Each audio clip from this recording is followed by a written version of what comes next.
Welcome back, Husker Nation.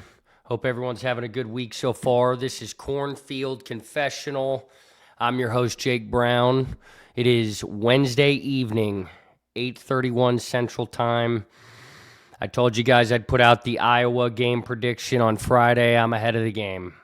Jumping the gun, a little bit excited. We played Iowa once. We know what they're all about. We know their strengths. We know Bennett Sturts is a stud. They're a defensive first team. It's going to be a low-scoring, grinded-out game. They're going to try to force a lot of turnovers like they did in that first matchup. They're going to play tight, pressure, on-ball defense. Nebraska's going to have to figure out a way to get guys open, move the ball better than they did in that first matchup, and especially at UCLA the other night. The Hawkeyes are coming off a bad loss at Penn State.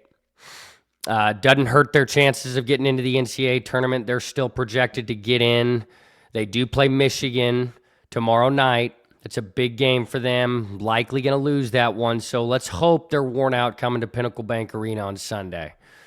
So looking at Iowa, they're 20-9, 10-8 in conference play.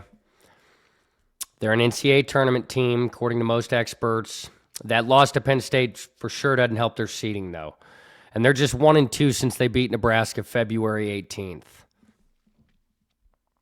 So we know Iowa's strengths and weaknesses. I wanted to focus this episode on the Huskers' keys to victory. It has not been a good stretch of basketball for Nebraska, and there's a lot of keys today that we're going to go through. So, number one, we've got to control the tempo and pace. Don't let Iowa get comfortable in the half court. That's when they're at their best. That's what they did in the first game in Iowa City. They were taking every second off the shot clock. They were moving the ball well. And last 3 seconds, they'd find a guy in the paint or they'd drive to the basket and get fouled and hit free throws. Nebraska has got to find a way to push transition opportunities. So when we get steals, run in transition, find Sanford for an open three, J-Law, take it to the basket, kick it out, find somebody. Or if we do go all the way to the rim, we need to finish stronger because we've been going up like a bunch of pussies lately, getting our shots blocked, throwing up shitty layups, dunk the damn ball. But I think this is the number one key that I'm going to start with because we haven't done a good job of this the last few games. I'd say the last 6 games. Nebraska has not played with their pace and tempo that they like to. And it's because most of these teams get up in our face, play tight, on-ball, pressure defense, intense defense, and they try to make us uncomfortable. They're going to lock up Sanford. They're going to do everything they can to keep him contained. So we've got to figure out a way to pick up the pace, play our pace of basketball. Number 2, we've got to win the rebounding battle. They slaughtered us on the glass the first matchup. It was 37-24 Iowa. That can't happen at home. There's no excuses. It's senior day. We have got to win the rebounding battle. So Braden Frager's going to be big in this game. When he gets in, he's going to have to really fight for rebounds. Berke Buchtengel is going to have to play much better than he did in that first matchup. And Rank Mast is going to have to toughen up and fight for rebounds because he sucked in that first game too. Third key, force Iowa off the damn line. They had so many free throw attempts in that first matchup. It was other than their rebounding margin, it was the other reason they won the game. Nebraska's defense must play much better on-ball defense like they did the first 20 games. Pressure Bennett Sturts, make him uncomfortable, and if he tries to drive to the basket, contest that initial drive hard. Prevent Iowa from getting free throws. They killed us here in that first matchup. 4, execute better offense. That's pretty vague in general, but I don't know really how else to put it. Fred Hoiberg, this is on you. You've got to draw up some new plays, some new ways to get Sanford open. You've got to find, some wrinkles because their defense is as good as it gets, and it's going to be hell all game long. They're not going to give us any space. So we've got to come up. We got to get to the drawing board and find some new wrinkles, some new plays that'll work. I don't want to see Rank Mast and Berke Buchtengel standing behind the three-point line, picking up their dribble and getting double-teamed and swarmed at the top of the key. No more of that shit. Sanford, they're going to body him up. They're going to bully him. We know that. We know that when he's not scoring, we're not the same team, but I think Frager has an opportunity to step up if he shows up. You never know what version of him is going to show up. J-Law hasn't shown up in 12 games. Mast, he's trying harder. We need not just one guy besides Sanford. We need 2 or 3 guys to step up in this game because you know they're going to bully and maul Sanford all game.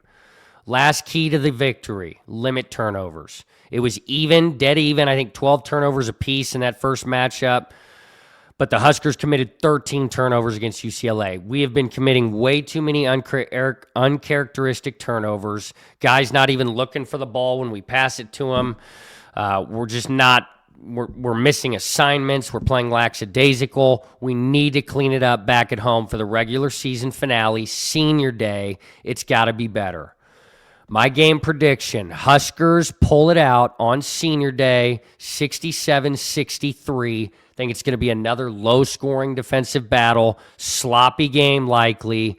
I don't think anyone's going to get going from deep. Yeah, there might be spurts here and there, but it's going to be very similar to that first matchup in Iowa City. It is going to be a battle. Who can win the glass, who can minimize turnovers, and who can convert in transition. All right, moving on. Husker Baseball. They're 7-5. They won today. They've won 2 in a row. They beat South Dakota State 5-4 today. Beat Omaha just before that. Dylan Carey, man. Hopefully I'm saying that, pronouncing his name correctly. He's batting .509 with 3 homers, 19 RBIs, and 8 doubles. This kid is a beast. He's our shortstop. I'm going to be watching him all season long. I hope Nebraska Baseball can follow Nebrasketball in a good way and make a run here. They've won 2 Big Ten titles in a row, back-to-back tournament championships. And last season, they were only .500 in conference play before making that run and winning the Big Ten tourney. So it's another great opportunity for Nebraska Baseball to do it for the 3rd straight time. I think we owe them our attention. It's harder to track baseball. Not many games are on TV or televised. But you can listen on the radio. It's a quick Google search. And I think if they keep stringing wins together, they've got Michigan State in a 3-game series, first Big Ten series coming up. I think if they can sweep that, get another couple good wins back at home, I think this team could really build some momentum and get people excited. So I mentioned it. Their next 3 games are against Michigan State. I think it's our first Big Ten series of the season. Husker football, stay quiet. Keep your head down and grind, baby. I like that we're not hearing a ton of shit about them in the media. Matt Rule staying quiet, good. They need to go out there and prove it and earn it. Thanks for watching, everybody. I've really, really enjoyed covering more Nebraska basketball. Doing these game previews and recaps. I appreciate you guys putting up with my anger and emotional unintelligence after some losses. I'm just very passionate, so thanks for putting up with me. But I appreciate all of you guys, all of the new subscribers, people that continue to tune in. Really appreciate it, guys, and especially those of you that are consistent leaving comments. Really do appreciate you all. So make sure, keep sharing my channel with fellow Huskers, friends, family. Make sure to like and subscribe. It helps out the channel. And like always, leave comments, baby. That's all I've got for tonight. Have a great rest of your week. Don't forget, Nebraska versus Iowa, the last basketball game of the regular season at Pinnacle Bank Arena, Sunday, 4 p.m. Central. On Fox. Sunday, not typically my favorite day for basketballs. It's a football day. And it's probably because Nebraska lost their last Sunday matchup against Illinois at home. But we're going to make it count. It's a must-win to lock up the 2 seed in the Big Ten tournament. It's a very important game for NCAA tournament seeding. I know a lot of that is going to be dependent on how we play in the Big Ten tournament, but I think it starts with Iowa. They can't beat us twice. They're our rival. Fuck Iowa. We're going to kick their ass and get revenge at Pinnacle Bank Arena this Sunday. Thanks so much, everybody, and like always, go Big Red.